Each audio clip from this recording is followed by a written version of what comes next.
Hello everyone, my name is Holly and welcome back to your monthly dose of brand new book releases. We are currently at the loud part of the book release calendar for sure, so if you thought you could start breathing easier when it comes to choosing what books to read, boy are you wrong. This just might be the most packed book release month of the year so far. I had my list of over 30 books, but I have scaled that back to 20, which is still a lot. But in terms of quality, I just couldn't leave out a lot of these as there is so much to offer in August. As always, I'll be focusing on fantasy, sci-fi, and horror, and if this is something you enjoy, I do these every single month, so subscribe. I'd love to have you here.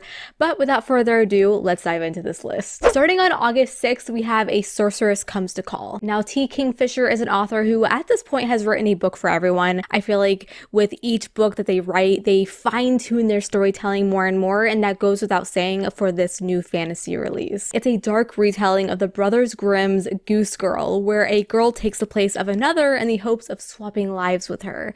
It's rife with secrets, murder, and forbidden magic, and it's perfect for the upcoming spooky season. Speaking of spooky season, A Mask of Flies. If anyone out there is looking for a new crime horror to add to their reading list next month, this is the one for you, with an actual criminal protagonist. Or would it be antagonist then? Who knows? It's following the criminal and the cop that she's taken hostage as they must find their way to safety, pursued by threats both human and supernatural. One of the big selling points for me is it mentions the story having a pinch of Evil Dead, which tells me there's probably going to be a lot of gore and suspense. Now, I am way more excited to talk about this next book than I was before after finding out more about it, The House Where Death Lives. This is a dark horror-filled short story collection with an absolutely amazing premise to it. So each story will focus on a different room in this house that the book takes place in, and will feature unique takes on monsters from a wide array of cultural traditions. How freaking cool does that sound? And so perfect for spooky season. I think it's going to be so interesting reading the different perspectives from each author and how they add to this creepy house atmosphere.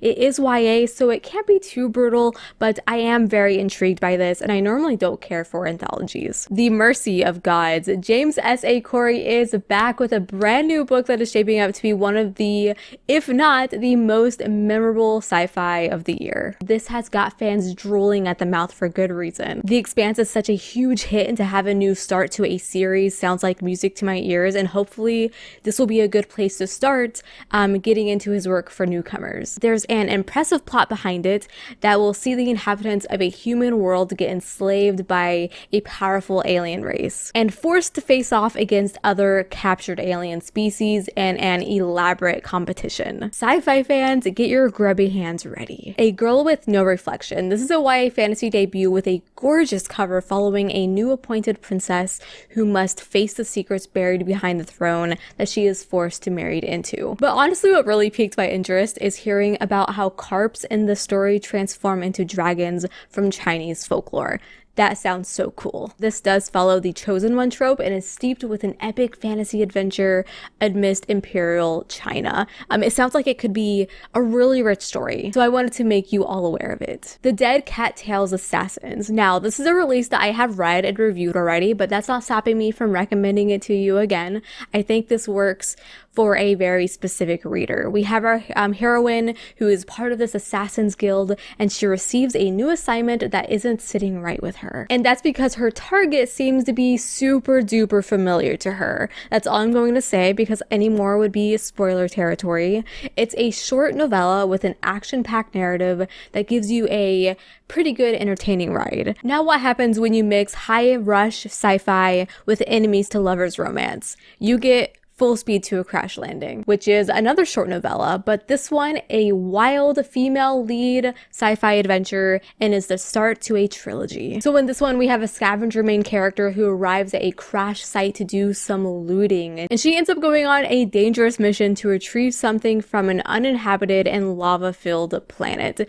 It's combining moments of humor and emotion, action sequences, and serious romantic tension. This just might be a nice and easy sci-fi sci-fi if that's a genre that you're intimidated by. Finally, moving along to August 13th, we have Lady Macbeth. Who is ready to sink their teeth into this beauty? Of course, if you are a fan of Shakespeare's Lady Macbeth, then why wouldn't you give this a try? As for those of you kind of like me who aren't a big fan of Shakespeare, this one still sounds really interesting for the fantasy twist. So we have Lady Macbeth, who is a teenage girl wedded against her will to Macbeth and thrust into this strange world. She also must keep herself veiled at all times, as she had rumored witch powers that will drive a man to madness. I'm assuming Ava Reed will use that element as inspiration to capture a hopefully engaging fantasy plot. And damn it, do I want to give it a try. The Doors of Midnight. This tome of a sequel to the first binding is locked and loaded for its August release. Absolutely chocked full of ancient arcane knowledge and exciting journey in a huge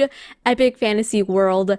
This series is for sure the one to get lost in if you have been wanting a cinematic narrative that often gets compared to Name of the Wind. We have Ari, who is trapped in a prison for a deed he didn't commit, as he retells his story. It's very much a story within a story within a story, and builds upon itself to eventually give us answers on difficult choices with far-reaching consequences. Through the Midnight Door. Listen, I know a lot of you are big fans of fantasy, you're just like me, but fantasy that also has a haunting plot to it is going to scratch several of your highly specific itches. Chilling and emotional, we follow three sisters who, as children, entered a strange, seemingly abandoned house with endless doors, when magically a key appeared in each of their hands that led to unspeakable horrors that are now coming back to haunt them. Filled with metaphors for mental illness, this one sounds hard-hitting and maybe not one to read on a relaxing beach vacation. The Phoenix Keeper. I've seen some fantastic, unique fantasy books released over the last couple of years, but The Phoenix Keeper is aiming to be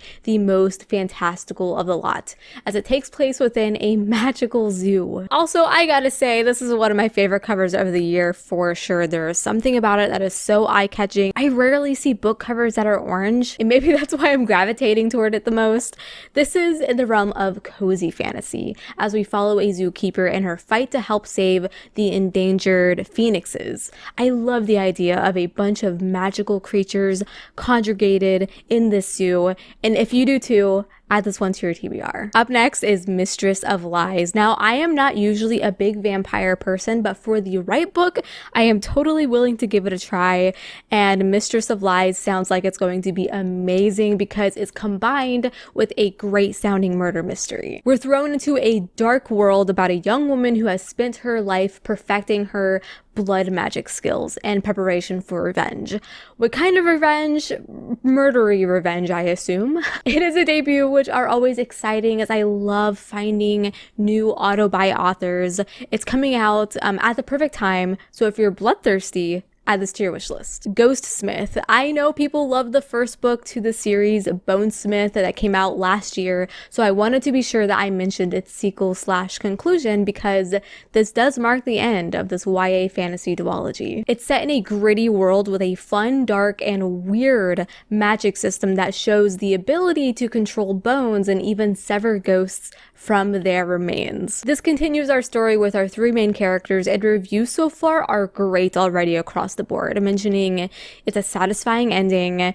I myself need to pick up the first book because it sounds right in my alley. Let's move along to a new date, to August 20th. We have The Silence Factory. Now, this one is a Gothic novel with elements of thriller and horror, and is set in a rich backdrop between two timelines. The first is what sounds like diary entries from the 1820s about a biologist on a Greek island in search of a rare spider, and the second timeline is 2 decades later at a factory that produces silk from that said spider. Now, this silk apparently has some strange qualities to it, like silencing those nearby, hence the title and book cover. This one sounds fascinating to me and very much sounds like some crazy mystery documentary. I know this will tickle someone's fancy, so I had to mention it here. Asunder, a new dark adult fantasy that I can't wait to add to my own collection. It's set in a world that a reader described as Ghibli-esque, and that made me even more intrigued. We have a character who is a death speaker, very self-explanatory, but they can communicate with eldritch beings, all while being tasked with a mission to return the man she bound to her shadow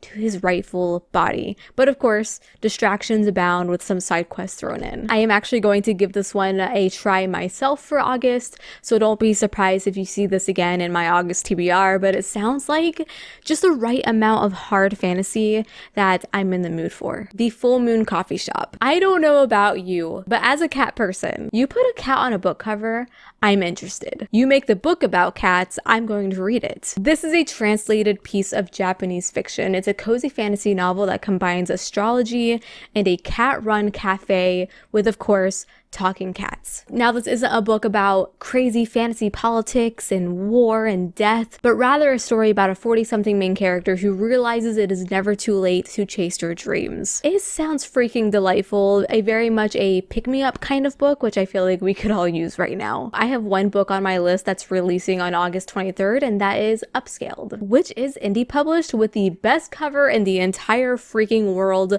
a dragon wearing a party hat in front of a delicious looking pie blowing out a candle. Like, there's no easier way to take my money. This is a novella and book 1 in the Dragons of Nora series. It's a funny fantasy story about a little girl who happens upon a dragon hatchling, and all she wants to do is throw a birthday party for the dragon. But of course, people keep bothering her. How annoying. I love this. It sounds humorous, but also I can see myself becoming invested and obsessed. Moving along to August 27th, we have Long Live Evil. So the cover to this one says, "It's time for your villain era," and the synopsis starts with a tale for everyone who's ever fallen for the villain. And to be honest, that's all I needed to know. It's an adult fantasy following Ray, who is in the hospital dying of cancer, contemplating her end, and when she is suddenly visited by a woman and is thrown into one of her favorite fantasy novels. And I'm assuming she somehow becomes the villain? So it's kind of a book about books. If that's your thing, then you definitely want to check this one out. Between Dragons and Their Wrath, the first book to a new high fantasy series by David Madsen that I, of course, will be reviewing in August. I absolutely cannot skip this one, especially with a review that I read that mentions the dragons have scales of glass with men who ride them wielding pistols and rifles. And they're apparently defending their border against monsters. Like, excuse me? That sounds like a video game, not a book. The story here revolves around 3 main characters, each chapter alternating between them, so we get refreshing perspectives in an awesome high fantasy world. I am so excited. And last but definitely not least, we have The Enchanted Lies of Celeste Artois or Artois. Someone please correct me. How do you say that name? I'm going to keep saying Artois because this Ohioan wants to feel fancy. So this is a historical fiction fantasy set in Paris in the 1900s, and it really sounds like it has everything, as it should, with it being in nearly 600 pages. It's a chonker. I have the physical copy. It's huge. This is Ryan Groden's adult debut. She is the author who wrote the YA series Wolf by Wolf, which I know was a big hit back in the day. I'm pretty sure I even talked about it many years ago on this channel. The story here follows 3 enchantresses who find themselves involved in a magical salon. So yeah, the magic system involves hair, which is super cool. I hope it's as rich and lush as it sounds. Ooh, and that, my friends, is going to be the end of my list. There are so many more great sounding books releasing in August, but that's all I have time for today. Let me know if you found anything new. What are you gravitating toward the most? Tell me in the comments. Like this video if you enjoyed. Subscribe if you are not. I do these every single month, and until we meet again, happy reading.